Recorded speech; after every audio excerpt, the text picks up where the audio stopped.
for the Stonewall National Museum and Archives here in Fort Lauderdale, Florida, and we're very happy to have all of you here.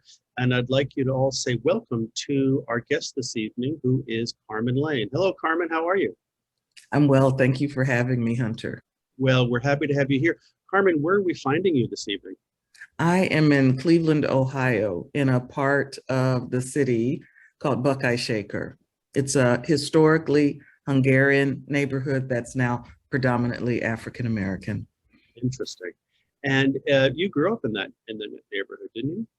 I didn't. I'm from Glenville. My family, particularly my grandparents, moved to Cleveland in the early 50s. They were both from small towns in Ohio, Oberlin and Lorraine. Okay. And also I want people to say hello to my colleague here, Paula Sierra, who will be there behind the scenes. Hello, Paula, how are you? Hey, everyone. Good. Nice to see you. And so for those of you who have not been to Stonewall before, we've been around for 47 years. We're one of the largest LGBTQ libraries in the United States. We have 28,000 volumes in our library, and all of LGBTQ books, fiction, nonfiction, biography, art. In addition, we have an archive, and the archive measures 2,700 linear feet, which to imagine that, you'd have to go all the way up one side of the Empire State Building and then all the way down the other. It totals about 6 million pieces of paper. It's probably the third largest LGBTQ archive in the US. Most of our holdings go back to 1950 to the present day. And we do exhibitions as well. We have 2 exhibitions up right now. One which is called Off Our Backs, looking at early lesbian publications from 1956 to 2000. What I find interesting about that show is that where men might have objectified and fetishized themselves or each other, at that period of time in the 60s and 70s, women were doing a lot of interesting things, such as talking about building community and sexual oppression and autonomy and political power. And so those serials are very different. And so we explore that in the exhibition. In addition, we have a show up right now called Don't Ask, Do Tell, which is a history of the relationship, which is somewhat fraught, between the US military and the LGBTQ community. And again, using documents from our archives, we trace it all the way back to George Washington's time, where he had a lieutenant who was jailed for sodomy, all the way up to Joe Biden, who recently allowed trans individuals to serve in the US Army again. When you look at that, at the arc of that 225 years, there's only a small period during the Obama years, and then now during the Biden year or half year, in which there's been a completely open acceptance between members of the military and the LGBTQ community. And it has a lot of lessons in it.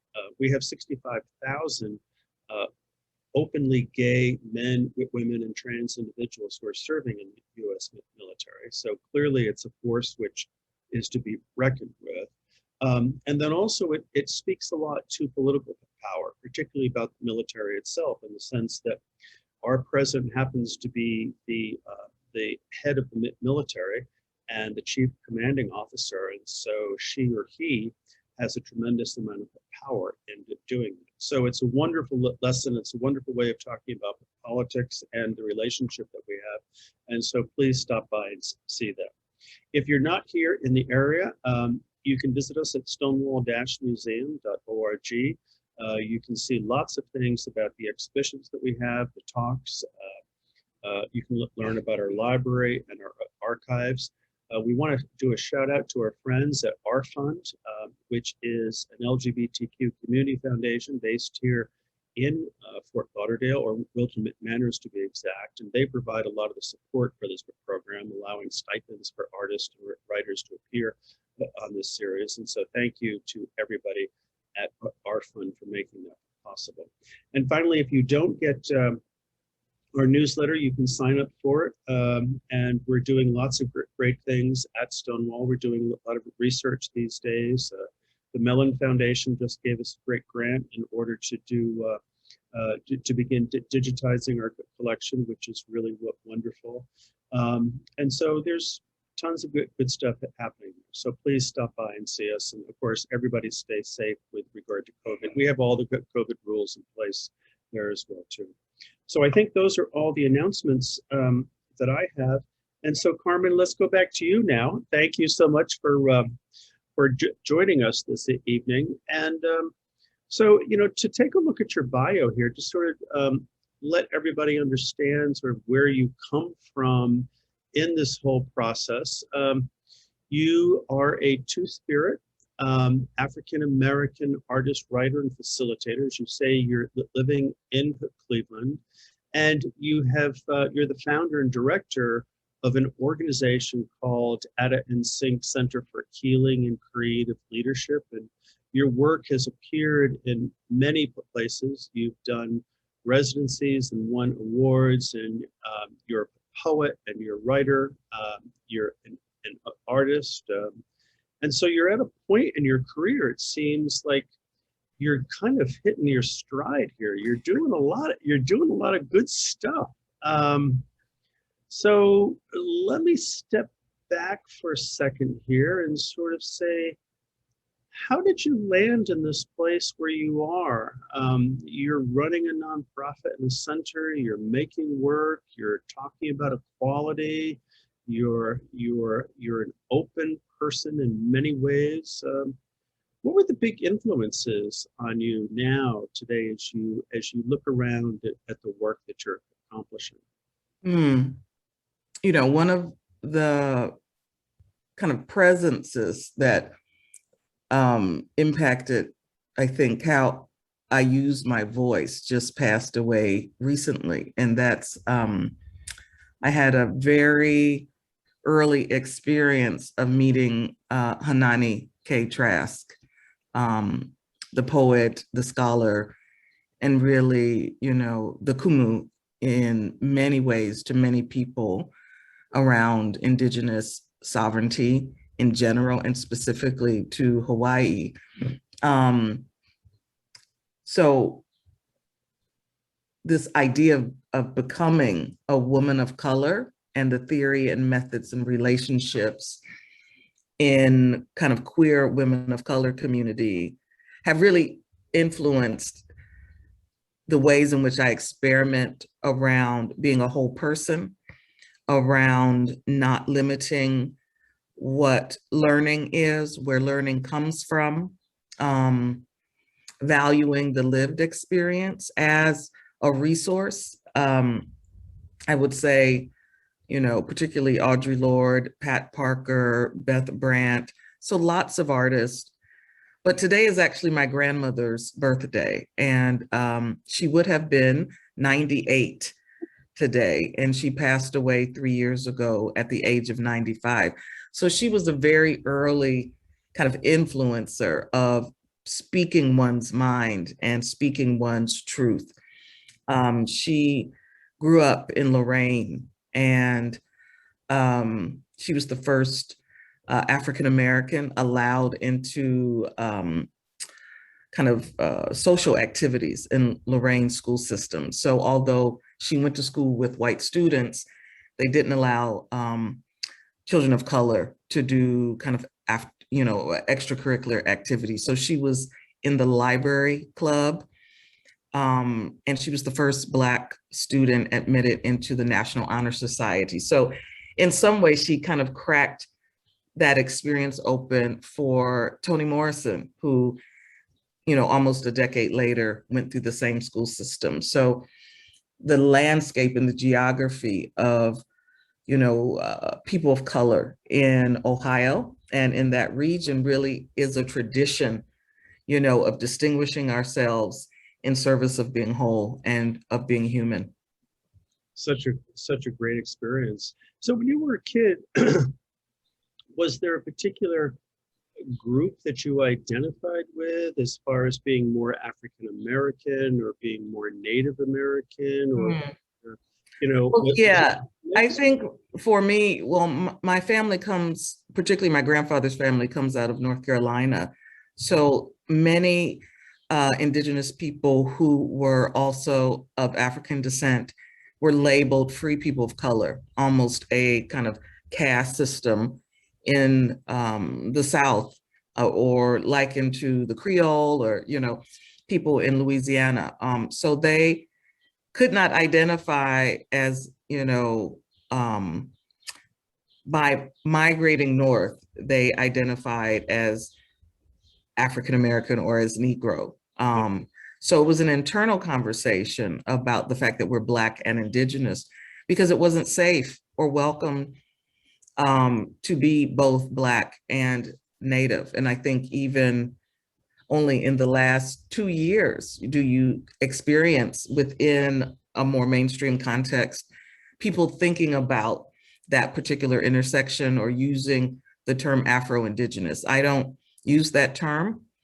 I identify as African American and as Haudenosaunee. And for me, that is the teachings that I received from my great grandmother, who knew and understood it was important to tell me about that relationship. And in many ways, growing up in the 80s, you know, I had an experience, particularly in Cleveland, where the mascot of Chief Wahoo was emblazoned all over the landscape.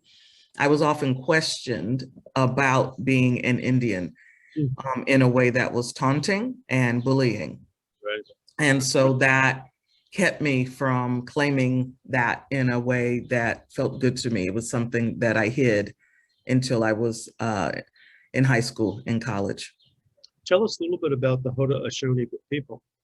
So the Haudenosaunee are 6 nations together. The 6th nation is the Tuscarora.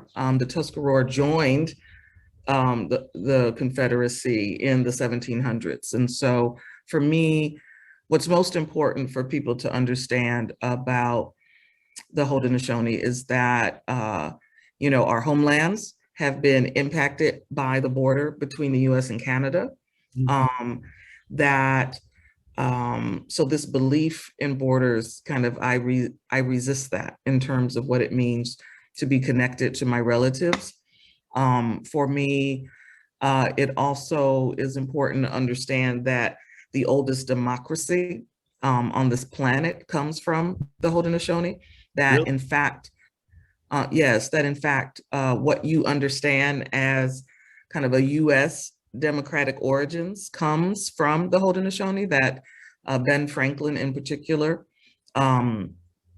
he, you know, one might say he studied it, but I would say a theft and kind of simplification and removing critical threads of those teachings and that commitment. I think the other thing for me is that it is important for me to speak about, you know, what of those teachings live in me from my family, because so much of it for me is also reclaiming that, because I believe the message sent to people of color, particularly African Americans, around being Indigenous is to be invisible, that is the message of settler colonialism, is to always want to erase Native peoples and Native peoples' experience of our lives, our traditions, and the harm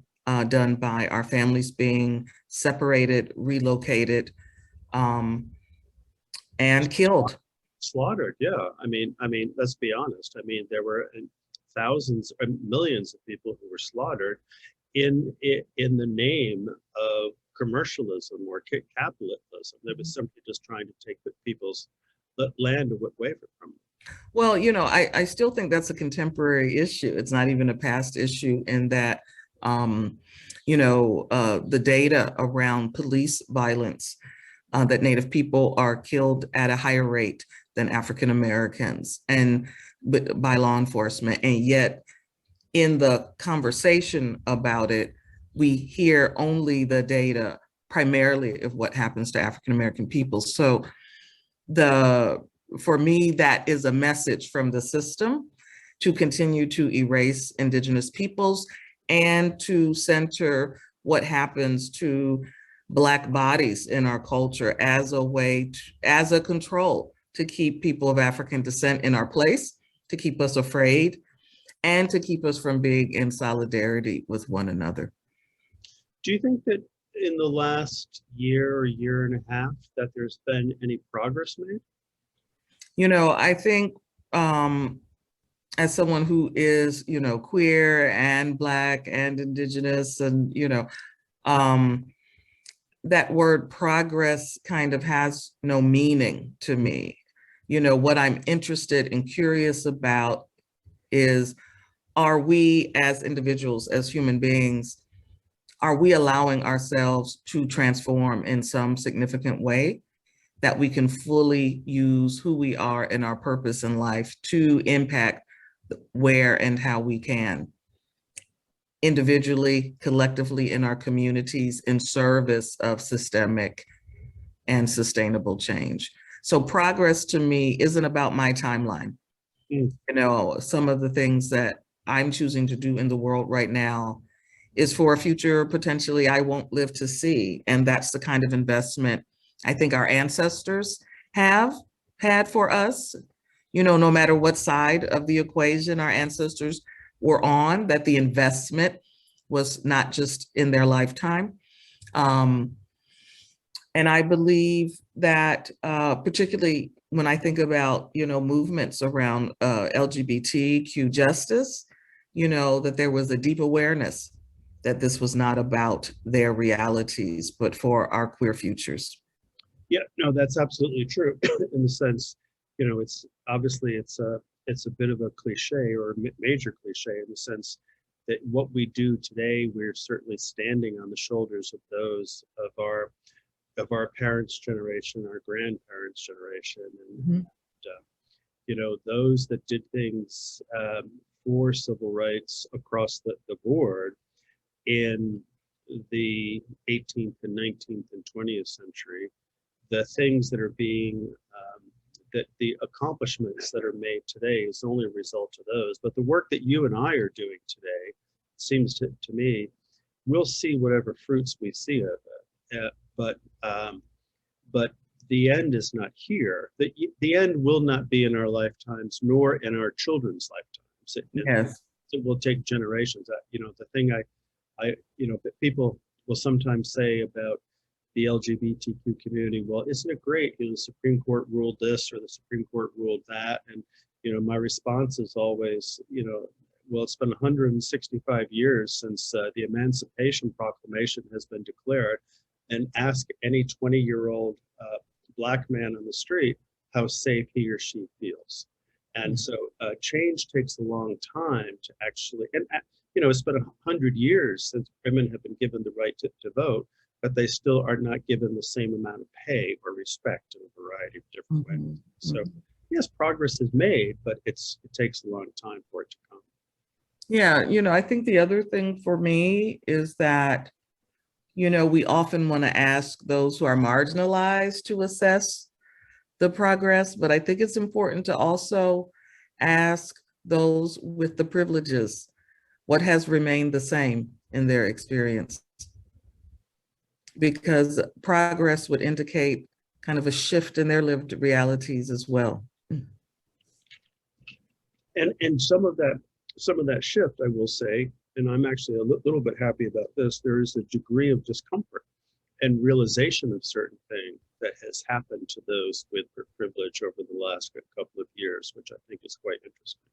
So we'll see how this all goes. But you identify as two-spirit, and Yes. And it's something that I have to say I did a little reading about before we got on today, but it's not something that I feel like I know a tremendous amount. And I think of it as something which perhaps came into conversation maybe in the latter part of the 20th century, I just would like some context about it. I'd like, and particularly with regard to, how it's used vis-a-vis the LGBTQ community. I sometimes see it misused as saying Two-Spirit means queer Indians, and so it gets misused in different ways. But I'd love to hear from you about Two-Spirit.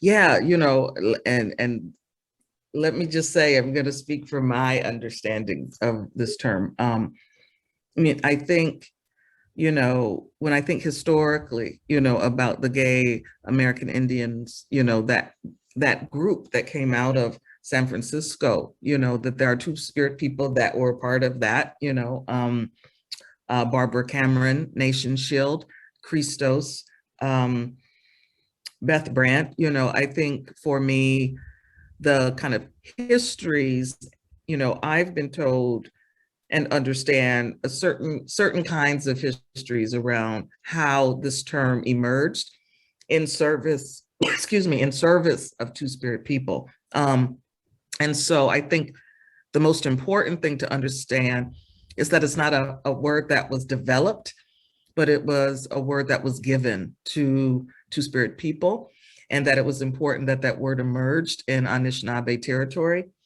And it's important to know that that word is a rough translation of an Anishinaabe word, Nishmanadoak, which means almost the two, the word two, but spirit really means the totality of creation, is how I've been taught. So in many ways, to be a Two-Spirit person is to be someone who walks between worlds. So often people simply say that a Two-Spirit person is someone with both male and female aspects and qualities in them. But I think it's important to understand that Two-Spirit as a term, really is a bridge between the past and the present and a potential future to heal the rift of genocide and colonization that eradicated and erased and attempted to give no more acknowledgement to the roles and the responsibilities that Two-Spirit people had in their communities. Now, of course, over 500 nations of people in the US had different understandings of the roles and responsibilities of Two-Spirit people, but there is an understanding that people who are and were like me engaged in relationships in our communities as midwives and medicine people and conflict resolution practitioners and the giver of names in communities. So when I think about what Two-Spirit people, in my life and in my own practice, that we're still embodying those responsibilities, but there is an absence of the acknowledgement, the protocols, the respect and the care that is required when people who have those kinds of responsibilities live in the world. And for me, I think it's also important to honor and acknowledge the ways in which Two-Spirit people use that term in a contemporary context. So it's what I've been taught and acknowledging both indigiqueer and queer Indians and queer trans Native folks, and all of that is important. But I think the teaching ultimately is you need to get to know what that Two-Spirit person's experience is for themselves and what this term means for them and why they carry it for themselves. For me, it makes me I feel whole when I use that word in a way that I didn't when I hyphenated and commaed my identity. Well, I'm really happy to hear that definition explanation, because it really helps a lot. Because I think, of course, language is a wonderful tool, but it can be a weapon at times as well too.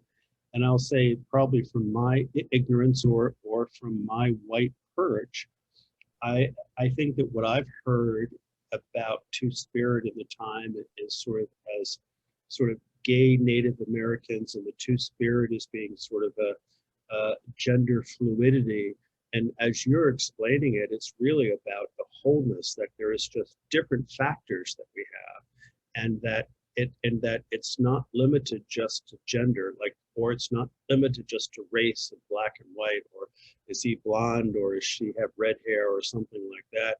But it's a more polydynamic about who we are as individuals that actually brings that in. And that idea of being so dynamic is certainly something not found in Western culture, that many of us, and it's such a wonderful way of thinking about the human experience, and particularly with people who grew up in being so close to the land and to the planet and to nature, and to think that they were, as a species, being so reflective of everything around them and not being wrapped up in, like I said, gender or race or other things. It's a wonderful idea. Well, I think about, that we're all indigenous to some place. Correct. And that, even in the kind of the development of things like a contemporary world, the Age of Enlightenment, the development of cities, these things that took everyone away from their homelands in some way, war, conflict, various forms of migration that were not choices. And the creation of things like race, like a binary gender, it creates a chasm from the stories that we may need to discover and archive in our own lives. So many of us, or at least for myself, I can speak for myself, that when I came out, it was important to kind of discover the community. But in many ways, coming back into my own home and my own family system, it opened my eyes to the queerness that was all around me, And I think we all need to do that, and even particularly settlers need to do that. I'm not saying to go back and practice some kind of tribal Germanic way, but to understand that there are traditions of queerness and gender, fluidity all over our planet, and that perhaps we should be interested in that in some way, and that it may give us some insight in how we can connect with others. Yeah, just imagine if people actually absorb some of those things with regard to race and gender and other issues. It would be amazing. What was your coming out experience like? It was one of these things where I was in college, so it was an intellectual exercise on some level. So like I'm laughing because one of the memories I have about coming out is that one of the books that I discovered in my kind of individual, when I started to understand my attractions, was an anthology of Black lesbian writers called Afrikite, and an anthology of Native women writers called Living in the Spirit. So those were these two incredible books, and then like this book by Achi Obaha. And so I remember there was this person that was very introverted that worked in the library. So I would always go to her counter to take these books out because I knew that she wouldn't tell anybody what these. But that she was checking the books out and stamping them. Yeah. Yes, stamping them, a card catalog, but it was one of these things where I knew that I needed to be gentle with myself, because part of my resistance wasn't any internalized oppression about being queer, but I thought that being Black and born female was enough. And I did not want to add another layer of oppression into my life, rather than understanding it's another layer of wholeness. It took some time to figure that part out.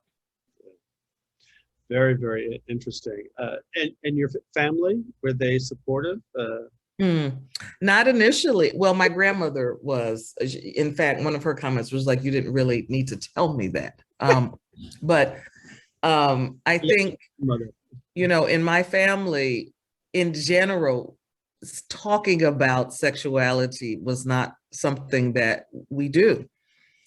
And so, but accepting the relationships that people value in their lives is something that is common in my family. So, I have, relatives who have lived with people of the same gender for many, many years with no discussion, even in 2021, about what that relationship is or means. But it's acknowledged that the relationship is significant and important. Isn't that amazing that I don't know about you. Well, I do know about you now that you said it, but, I've certainly seen the same thing in my family that, my mother had a gay brother, and of course he was totally loved and accepted. And I was raised with a gay uncle, but of course nobody could speak about it. And it wasn't what polite people talked about, in part because, as you say, sex or sexual relations is not something that's talked about. But what I find interesting is that we all have been sort of wrapped up in this thing that if we talk about sexual orientation, the context ends up being about sexual acts. Why can't it just be about who someone's attracted to or who somebody loved? Because if it's a purely heterosexual situation, I don't know about you, but I'm not thinking about sexual acts. I mean, if you meet a woman and there's her husband, I'm not thinking about sexual acts between them. Why do they have to think about sexual acts between queer people? It's a funny situation. Well, during Pride Month this year, I saw this meme that was going around. It was a screenshot of a tweet, and the tweet said, "Who's still straight? That's some childish ass sexuality." And I just thought that was so funny. But it is one of these things that I realize that I do have friendships with people who identify as heterosexual, who are in, heteronormative relationships. But it doesn't mean that I know anything about that, Well, I don't know about you, but I mean, it would never cross my mind to think about it. But then they look at queer folks like us, and sometimes they think like, well, I don't, who's the top and who's the bottom and who's this? And I mean, it's silly. I think straight people are weird sometimes. Well, I think I agree with you. All right. So what's wonderful about talking to you about this is you have a wonderfully supportive way in which you talk about these issues, and you can provide a lot of support and guidance and leadership. And so you have been involved with creating what you call an urban retreat center. Yes. The Center for Healing and Creative Leadership, and that's obviously not a mistake. No. Yeah, you had to work to make that happen. You obviously recognize something in yourself, and you recognize the ability of being able to help others in this whole thing. But tell us a little bit about the center. Well, Ata-en-sic Center for Healing and Creative Leadership is an urban retreat, residency, and exhibition space. So, part of my story, I don't know if you hear that, but I live in a neighborhood with motorcycle culture. But part of my own story is like having been chosen often for special experiences that happen someplace else. So, a retreat center in the middle of nowhere, getting deep, development around equity, around personal development, around a creative practice, and really asking myself a more fundamental question about what is my responsibility to share what I've had access to. And that for me, one of the most oppressive things about being marginalized, no matter what the issue is the denial of having an experience, whether it's experiencing love, experiencing inclusion, experiencing being able to experiment in your practice as an artist, as an activist. You know, if you feel compelled to have to fix something before you can have a certain quality of life, that for me, that is the most damaging part of being oppressed, the inability to just become. And so I'm a visual artist and writer, but I have a master's in organization development. And so I've been interested in experimenting with integrating kind of applied behavioral science with contemporary art within the context of socially engaged art. And so the space is a residential home that it was possibly going to be demolished because the gas line was like cut from the street. But I was able to fundraise to renovate the space, have it identified as a mixed use space, part residential, part commercial, as a way to create an intimate space in a neighborhood where the place where we live is the place where we learn, is where life is. So we don't have to go away to be transformed. We can be transformed where we are, but also as a way to bring the notion of radical hospitality and care into the project, and to bring those people who impacted my life and impacted the lives of others into my community, so that not for them to offer it anything of expertise, but to create more and more opportunities for contact, for connection, for experimentation. So I do have some images to share if you'd like to see it. Yeah, just Space. time. Yes. And also, I just want to rev my motorcycle up because I can hear them outside there. So okay. I am going to wait. I got to stop share and find the appropriate screen. Here we go.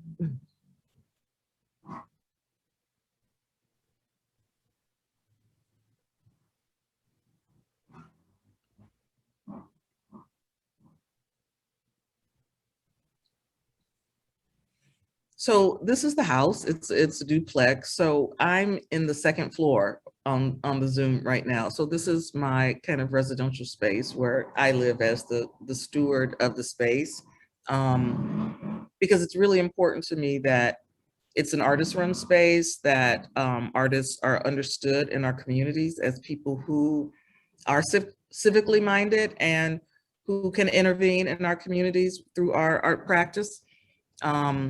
That's the Haudenosaunee flag that we installed on site. Our first artist in residence was Jennifer Elizabeth Kreisberg, who's a composer. So this first floor is kind of the communal space. When artists are with us, it's their home while they're here with us. And when there isn't an artist in residence, you know, smaller salons and gatherings can happen there, as well as you know, outside groups using the space. You know, the commitment is that people who live in our neighborhood can use the space at no cost, and anyone who comes outside of the neighborhood would need to make an investment into use of the space. In the front is a garden.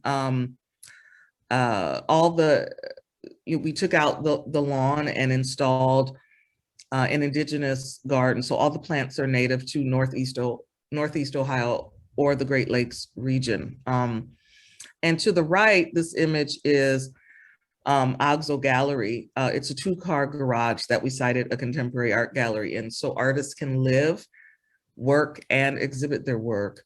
And so the community can get to know the artists, learn about their practice and process, and see the final result of the work. And so it's pretty exciting. How long have you been running the residency in this space? Well, we've had lots of ups and downs in the renovation process, including our original partner merging with another organization. So the work was completed by a project called Cleveland Housing Network. Let me pull up that slide. And And so they merged with the original nonprofit that was partnering with us to help complete the work. And so initially, the work was supposed to be finished December of 2018, and the renovation was not completed until November of 2020. So we had a virtual grand opening during the pandemic. And it was really kind of profound and beautiful that this project that people thought was crazy, that I wanted a small space, that I wanted smaller gatherings, became the thing that is really required in this moment. And so I'm grateful that we can be of use in this moment in time, in the ways that our world, is functioning right now. So we won't have been doing programs here for it'll be a year in November 2021. Great. So you have residents there now? No, we have an artist, Jose Rodriguez, coming next week. Right. With his wife. They're from Okinawa and by way of Harlem. And so he'll be living here while he installs for our inaugural exhibition called Detention. Right. And he's doing a work around the impact of schools on the lives of children of color. Mm-hmm. And, this was a work that he had in his heart, for some time, and he needed the space to kind of install the work, and we supported that effort. But it's pretty prescient work given what's happening with the unearthing and the return of Indigenous children to their tribal communities after being stolen and harmed and killed in residential schools. And so I'm really honored that he would install this work at our site and in our community. I mean, those are such horrific stories, but in some way, I'm sort of happy to be able to learn about them, because, of course, the truth is always, as hard as the truth can be at times, the truth is always something important for us to hear. But some of those stories are just so terrible that we've heard about what happened in the 18th and in the 19th, or the 19th and the 20th century. It's just horrifying, both in Canada and in the United States. Absolutely. And I think, families deserve to know what has happened to their relatives, no matter how much time has passed.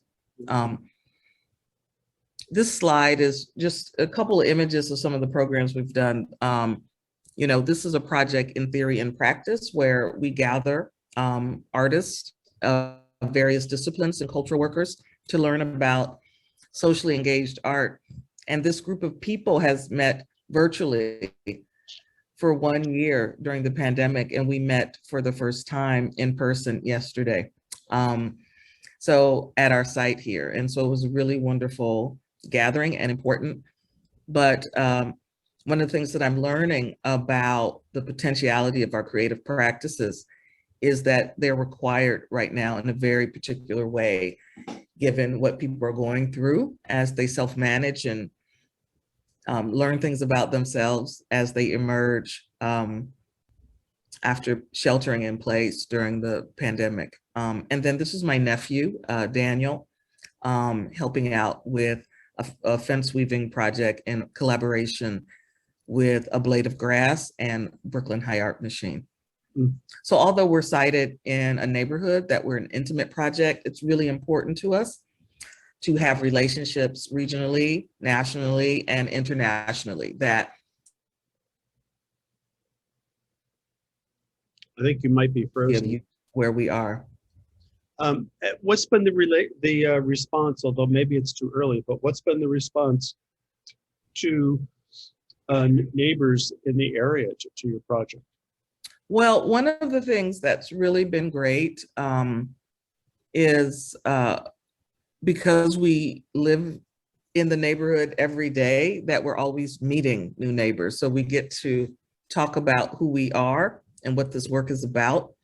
The street is intergenerational. So, we're meeting young people, we're meeting elders, And in fact, just a couple days ago, I was able to get to know a mom and her children who like to hang out in the garden on the project. And so the kids were being told by their parents not to play in the garden. And so we were able to connect with the grownups and say, hey, that's what the garden is for. Nice, nice. Well, it'll be interesting to see as the project evolves and the ways in which it can become a resource for the community, where the community has the opportunity to take advantage of the people who you're bringing there and the conversation and the work that's being made in the residency. When I think about residency programs throughout the U.S., I've been involved in many of them, but it's, in many ways, they tend to be these kind of elite retreats, McDowell or Yaddo, or Fine Arts Work Center in Provincetown. And I've been speaking a lot to some people in a very small seaside location that's been doing an artist residency for the last 10 years. And it's been successful in the sense that in the beginning, the neighbors around them didn't understand why all these young queer artists were coming into that space. And then there was a little hiccup with programming as a result of COVID. And then everybody just missed them. They said, oh my God, we love the fact that these people were here. And, as you say, ideas like salons or talks or just barbecues or people to connect. I mean, that's the power, of course, of the intergenerational part, the artistic part of bringing people together. And I imagine you'll be successful at sort of knitting your program and the people who you bring in to the community around you as well. Yeah, one of the projects that I'm really excited about this year is there was a historic space in Cleveland that was demolished called the Sullivan House. And it at one point was a kind of a mansion, in a historic mansion, but it was turned into a party center. So it was at one point in the 90s, a space for Black ballroom culture in Cleveland. And so I was able to kind of get access to the site and document, to take the last images of the site before it was demolished. But the developer allowed me to take materials from the space, and we're going to create an outdoor cooking area at Ata-en-sic with the stones and ironwork from that site, as well as stone from Palestine. And so we're going to create this kind of fusion design from kind of Middle Eastern outdoor cooking and indigenous outdoor cooking, but also as a way to gather again and remember and acknowledge, the Black queer culture that once was in the Sullivan House. And so it was a way to kind of hold on to that story and not have it be erased by gentrification. Yeah, and of course, gentrification has affected so much stuff. I haven't been to Cleveland probably in 10 or 15 years. I don't have a good sense. How healthy does it feel these days? How vibrant, how troubled, what's going on there? Well, I think Cleveland is transforming right now. I think before, I would say there was a gap between the people who were quote unquote native Clevelanders from those who were relocating to Cleveland. And now it feels more connected, that there are people, who are returned from, were born here and have come back, or people who have relocated for other reasons. I feel like there's more cohesion in that way. I feel like there's more curiosity about both the east and the west side of the city, given that the Cuyahoga River divides it. So kind of growing up, I heard more about distinguishing east from west than I hear these days. I think that there are leaders who are interested in creating more equity in access to the environment, not so, so issues of equity around race the ebb and flow of that, that's in every city, but really thinking about who gets to live in a place, to me, is a significant way of thinking about leadership. And I'm appreciating that. Now, I'm a curmudgeon queer, Hunter, but I am seeing some things that give me, that make me curious about the commitment to see it through, So I would encourage anybody to come and visit, the museum scene, the contemporary art scene. We have one of the third largest, national parks in the country. Definitely be in the place and experience it. I would encourage anybody. And of course, come to Ata-en-sic. I would love a Stonewall, exhibit installed here. That would be fun. We would love to do it. And, I think of Cleveland too as being a place with a lot of rich cultural history and also viable cultural institutions in the Western sense. But there's some, from a music standpoint, museums standpoint, there's some wonderful, from a theater standpoint. Yes. Some wonderful institutions there. How do you feel the sort of younger queer community is doing? I think that, the issue of violence against trans women of color, particularly Black trans people, is a huge issue in Cleveland. I think access to, a path of development for queer people of color is still not, it's not consistent. I think it's a miracle that as a two-spirit person, as a Black Indigenous person, as a masculine of center person, that I have a practice that gives me a roof over my head. That's a miracle, that's not something you see in even mainstream queer organizations.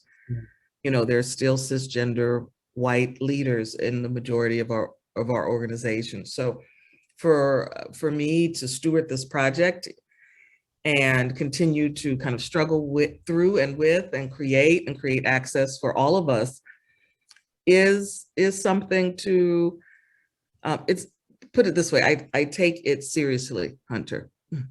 Yeah, no, it's important because, again, not to play the age card with us, but there is a certain amount of responsibility that we have and actually try to take those things pretty seriously for that generation that comes. And so it's so fascinating to have these conversations and hear about these things.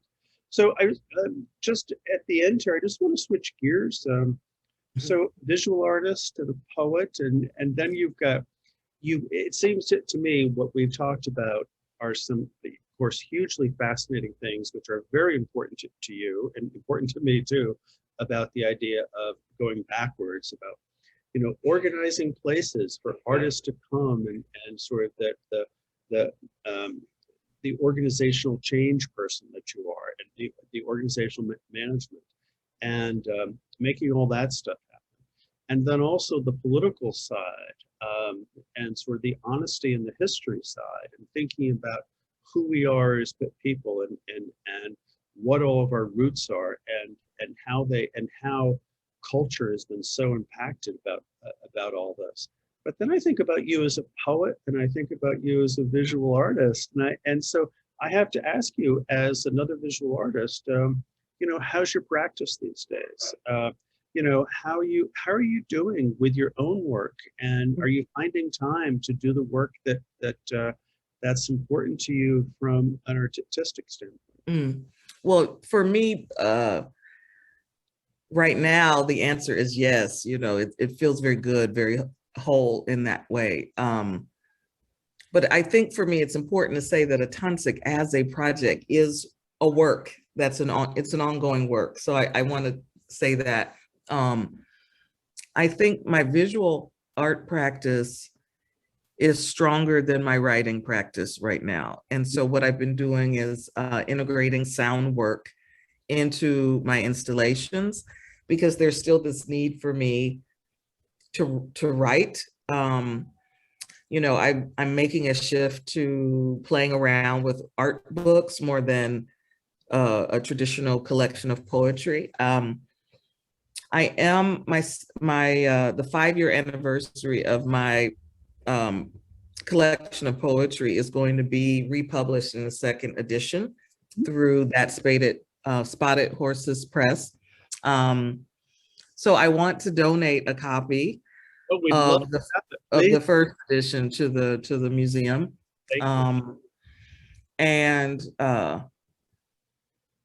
I think for me, like one of a good day would be time in my studio in the basement, gathering with different kinds of people on the 1st floor in some kind of learning,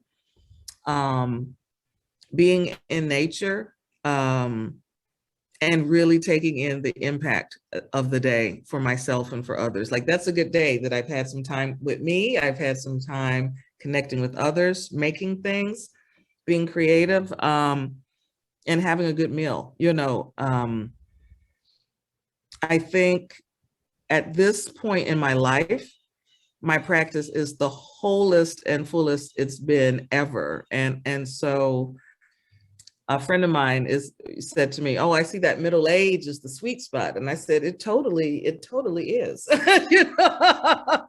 You want, everything else is practice, No, that's so great. We have the ability to have a lot of confidence under our belts at this point, and if we can share that. You're not a Gemini by chance, are you? No, I'm a Leo with a Scorpio rising. Okay, I see it now. Well, this has been an amazing conversation. Tell me again. So we just posted your website. It's atnsc.org. And if people want to make a donation, they can do it there at that website. They can do it there, and I will. And to see my work, you can just go to mcarmenlane.com. Very good. Yeah, I've been there, and it's great. So it's mcarmenlane.com. What does the M stand for? You don't want to use it. So you like Carmen. So I'm W Hunter Ohanian. Yes, yes. And then the other piece of work that I do is that I've shifted my consulting practice that I only work with arts and culture organizations around equity. So if people are looking for that kind of connection of someone with the visual arts and the systems and equity work, I like to play around in those realms together because it creates the container for my practice in a way that feels good to me. Well, I'm actually kind of happy to hear you say that piece of it. And I think what I'd like to do is actually promote that service out there to a lot of individuals and groups in our network, because, rightly or wrongly, we're at a time in which many organizations and individuals are looking for some help. Yep, I see it now. And so I think that's a nice thing. And I would like to actually feature a little piece of this to be able to let the people know, because there's part of it that's going on right now that I do think a lot of white individuals are trying the best they can to make change happen. But in many cases, they are stymied. So what we have to do is we have to figure out, okay, they're asking for a helping hand. They didn't ask for anything for the last 20, 30, 50, 100, 200 years. Fine, it's okay, but they're asking for it now. And so we've got to figure out how to help them if they're asking for change. So. Yeah, and it really is about leadership. It's not about the equity part. It's about building that capacity to understand the leadership that's required, and what are you willing to do to intervene with your presence? And that's something that you have to develop. It's not going to happen with the policy change.